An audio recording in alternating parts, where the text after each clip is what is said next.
مرثية من كلمات الشاعر شبل الصريمي، رثاء في عمته. أداء صوت اليمن أحمد بن صالح الريمي.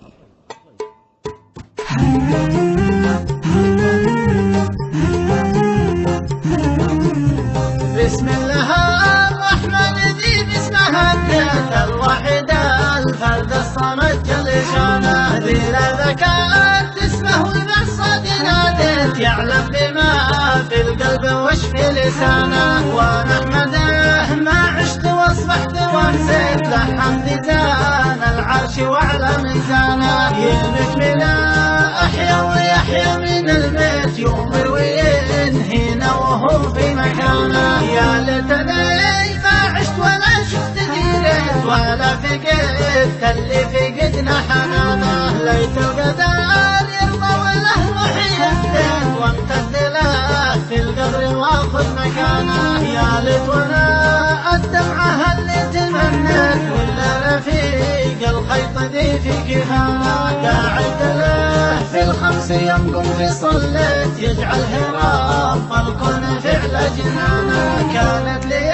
الدنيا ونوري في البيت وتاج راسي والشرف والحصانه كانت دوال القلب لازم توكل تشفي جروح القلب طاير زمانه كانت لنا تعطي ولا قلت النت بيت الكرم والجود هي والامانه كانت لنا قدوه والمبدا وتثبيت ما تعرف ايش الغدر وايش الخيانه لا سمعت الداعي سعد له ولبيت وتنصر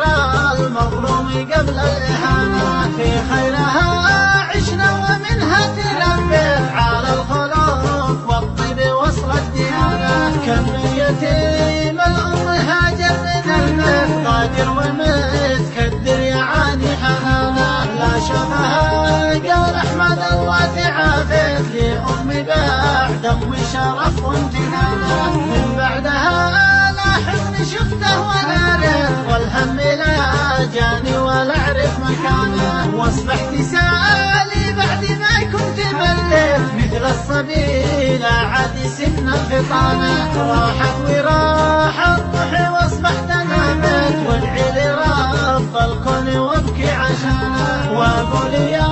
رب اسالك عبدي ما اعطيت تجعله في الفردوس عالي مقامه ورش روحه مسك واسقي كما رويت زمزم واسماعيل من شبهانه يا من ابونا ايوب في ظهرها شفيت ما خاب من نادى الاله واستعانه في دعتك يا رب في الغالي والصيف والفاتحه يا من سمع لي امانه وفي الختام الف الف من قلبي صليت على شفيع الخلق مولى الديانه على شفيع الخلق مولى الديانه على شفيع الخلق مولى الديانه.